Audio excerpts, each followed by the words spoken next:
Ogulaga Vanguard's news audio broadcast. Today, the 18th of September, 2024. At least 9 people are dead and 3,000 people have been injured across Lebanon after electronic paging devices used by the armed group Hezbollah exploded simultaneously yesterday, the 17th of September 2024 afternoon. Lebanon's health ministry says 200 people are in a critical condition and hospitals are being inundated with the wounded after the pages exploded and people's hands in pockets were killed. A child is among the dead. Hezbollah, which has been designated a terrorist organization by the UK, Israel, and other Western countries, have called it the biggest security breach. They have blamed Israel, which has been engaged in cross-border fighting with Iran-backed group since the start of the war in Gaza almost a year ago. Israel has not commented. It was a devastating attack.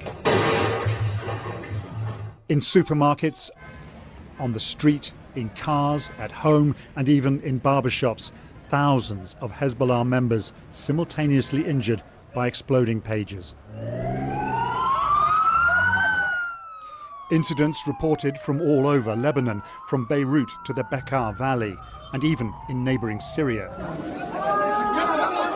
Hospitals suddenly inundated.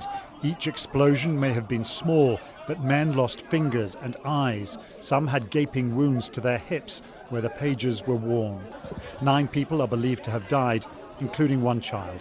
Israel is saying nothing about these extraordinary attacks. Frankly, it's hard to think of anyone else remotely capable of mounting such a sophisticated operation. But it comes at a time when the government is threatening to step up its military effort against Hezbollah. Israel's border with Lebanon has been volatile ever since the war in Gaza began. Exchanges of fire every day between Israel and Hezbollah. Tens of thousands of civilians on both sides have been forced to flee. Kiryat Shmona has been hit several times by Hezbollah rockets. Israel says its Gaza war aims now include getting Israelis back to their homes close to the border. The status quo cannot continue, Benjamin Netanyahu said at the weekend. This requires a change in the balance of power on our northern border. Today's wave of attacks will have injured Hezbollah's fighters, wrecked their communications and damaged morale. But will it change the course of this war? Well, the explosions have caused chaos and disbelief across Lebanon. How could so many devices be made to explode at the same time? Our security correspondent Gordon Carrera is here. He's been investigating. Gordon.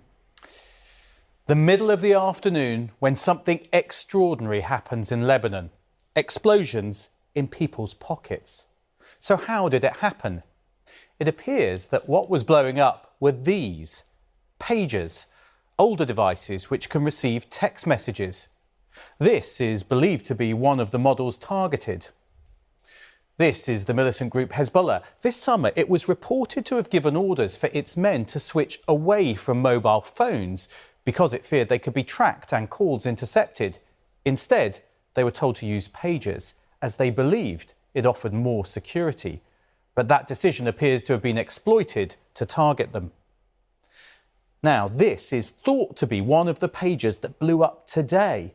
But how was it detonated? A cyber attack hacking into it remotely to make it overheat would not make a pager explode in the way seen today. More likely is that the pagers destined for Hezbollah were physically intercepted and had small amounts of high explosive, maybe just a few grams, planted inside, ready to be detonated with a signal.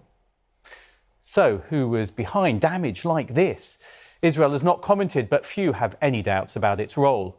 It has used similar methods in targeted killings in the past, killing its enemies with explosives hidden in their mobile phones or in the headrest of their cars. But no one has ever seen something on the scale of what happened today. There has been a simmering conflict between Israel and Hezbollah for months. So what will today's events lead to?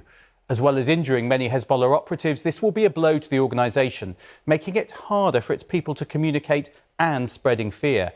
But Hezbollah has vowed to respond. And so the question is whether that response will lead to an